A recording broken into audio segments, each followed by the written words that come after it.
Station A is 530 kilometre away from station B. देखिए एक ए station है जो कि स्टेशन बी से 530 किलोमीटर की दूरी पे है। तो इन दोनों स्टेशन के बीच का जो अंतर है वो हो गया 530 किलोमीटर। बोला जा रहा है A train starts from station A at 9 AM towards station B at 90 kilometre per hour. तो एक ट्रेन है जो कि स्टेशन ए से स्टार्ट हो रही है 9 बजे स्टेशन बी की तरफ, और उसकी स्पीड कितनी है 90 किलोमीटर पर आवर। फिर while another train starts from station B at 10 AM towards station A at 90 kilometre per hour.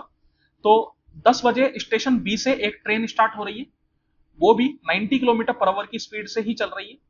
तो अपन से पूछा जा रहा है कि कितनी बजे ये दोनों ट्रेनें आपस में मिलेगी। तो यहां पर आप देखिए सबसे पहले तो ये जो ट्रेन स्टार्ट हुई स्टेशन ए से ये हुई 9 बजे, दैट मीन्स की स्टेशन बी वाली ट्रेन से 1 घंटा पहले। तो 1 घंटे में ये कुछ डिस्टेंस कवर कर लेगी। तो उस कवर डिस्टेंस को अपन अलग कर देते हैं। मैं मान लेता हूं कि 1 घंटे में ये यहां तक पहुंच गई, तो 1 घंटे में 90 की स्पीड से ये कितना डिस्टेंस तय करेगी, तो 90 किलोमीटर कवर कर लेगी। तो अब कितना डिस्टेंस बच गया, तो 530 माइनस 90, दैट मीन्स आ गया आपके पास 440 किलोमीटर। तो 440 किलोमीटर, तो ऑब्वियस है कि ये दोनों ट्रेन जो मिलेगी वो इस 440 किलोमीटर के ही बीच में कहीं मिलेगी, क्योंकि ये दोनों ट्रेनें अब सेम टाइम पे आ चुकी हैं। जो ट्रेन स्टेशन ए से स्टार्ट हुई थी वो इस पॉइंट पे 10 बजे पहुंच गई, तो इस पॉइंट से जब आगे वो जाएगी तो 10 बजे चलना स्टार्ट करेगी। तो अब मैं बोल सकता हूं कि दोनों सेम टाइम पे आ चुकी हैं।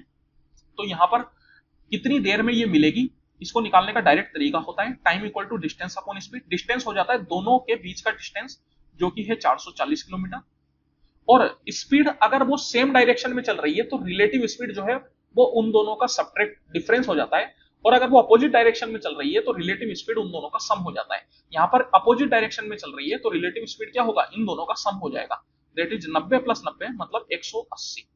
देखिए अगर यहां पर स्पीड दोनों की बराबर है तो वो सेम डायरेक्शन में चलती तो कभी भी एक दूसरे से नहीं मिल पाती, क्योंकि स्पीड बराबर होने की वजह से उनके बीच में इनिशियल जितना डिस्टेंस रहेगा हर पॉइंट पे हर समय उतना ही डिस्टेंस उनके बीच में रहेगा अगर स्पीड बराबर होगी तो इस केस में केवल और केवल अपोजिट डायरेक्शन में ही ये मिल सकती है, सेम डायरेक्शन में नहीं मिल सकती। तो यहां पर आप क्या करेंगे 440 बटा 180 कर लीजिए। देखिए ये जीरो आपका कैंसिल आउट हो गया। तो सबसे पहले तो मैं बोल सकता हूँ 18 दूनी 36, तो 44 माइनस 36 कितना हो गया 8, तो ये आ गया 8 बटा 18।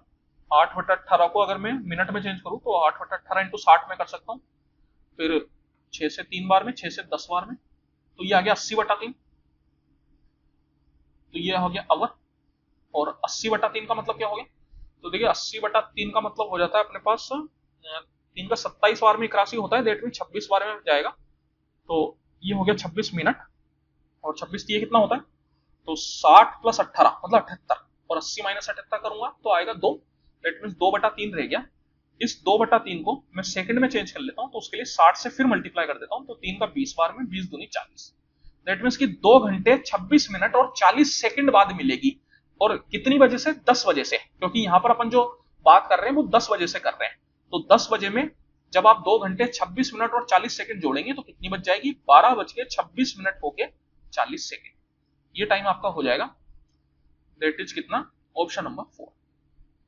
तो यहां पर आप देख सकते हैं आपको सेकंड्स पर जाना पड़ेगा तभी जाके आंसर आप कर पाएंगे, क्योंकि आवर और मिनट वाला तो चारों में सेम है, इस वजह से सेकंड पर अपन को जाना ही पड़ेगा।